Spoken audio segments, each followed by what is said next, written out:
ఇక election selection collection Andhra కాంట్రాక్టర్ల నుంచి పందికొక్కుల్లా మెక్కిండ్రు. కేసీఆర్ చేసిందంతా ఇదే అట. సీఎం రేవంత్ గా ఆంధ్ర కాంట్రాక్టర్ల నుంచి పందికొక్కుల్లా మెక్కిండ్రు. ప్రభుత్వం పడిపోతుందని ఇంకోసారి అంటే ఉరికిస్తాం. సీఎం పదవి అంటే ఫుల్ బాటిల్ అనుకున్నావా కూలదోయడానికి? తెలంగాణ ఏర్పాటును తప్పుబట్టిన మోడీకి ఓట్లు అడిగే హక్కు లేదు. నాతో పాటు సీఎం పదవికి కోమటిరెడ్డి వెంకటరెడ్డి అర్హుడు. యాదాద్రిని మళ్లీ యాదగిరి గుట్టగా మారుస్తామని వెల్లడి. భువనగిరి కార్నర్ మీటింగ్ లో ప్రసంగం. Revanth high tension wire.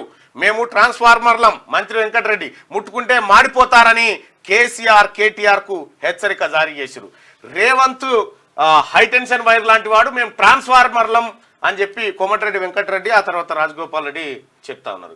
ఎలక్షన్లు సెలక్షన్లు కలెక్షన్లు తప్ప కేసీఆర్ చేసిందేమీ లేదని సీఎం రేవంత్ రెడ్డి మండిపడ్డారు. తెలంగాణ ఉద్యమం పేరుతో తరచూ ఎలక్షన్లు తెచ్చి సెలక్షన్ చేసుకున్న ఆంధ్ర కాంట్రాక్టర్ల దగ్గర వేల కోట్లు కలెక్షన్ చేసిన బీఆర్ఎస్ లీడర్లు పందికొక్కుల్లా బలిశారని ఆయన అన్నారు. ప్రభుత్వం పడిపోతుందని పదే పదే కేసీఆర్ అంటున్నారని, ఇంకోసారి అట్లంటే ఊరుకునేది లేదని హెచ్చరించారు. సీఎం పదవిని అయ్యా జాగీరా, లేదంటే నువ్వు తాగి పడేసిన ఫుల్ బాటిల్ అనుకుంటున్నావా?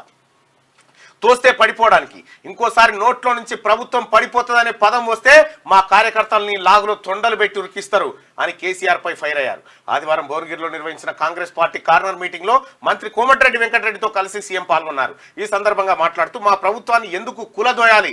10 ఏళ్లు మీరు అంటే బీఆర్ఎస్ అధికారంలో ఉండి చేయని పనులు మేము 100 రోజుల్లో చేసినందుక, 3 నెలల్లో 30,000 ఉద్యోగాలు ఇచ్చినందుక, ఆరోగ్యశ్రీని 10 లక్షలకు పెంచినందుక, మహిళలు ఆత్మగౌరవంతో బతకాలని ఆర్టీసీ బస్సులో ఉచిత బస్సు ప్రయాణం కల్పించినందుక, మోదీ కేదీ కలిసి సిలిండర్ రేటును 1200 చేస్తే దానిని 500కు తగ్గించినందుక అని చెప్పి నిలదీశారు. నిన్న భువనగిరి కార్నర్ మీటింగ్ లో మాట్లాడారు.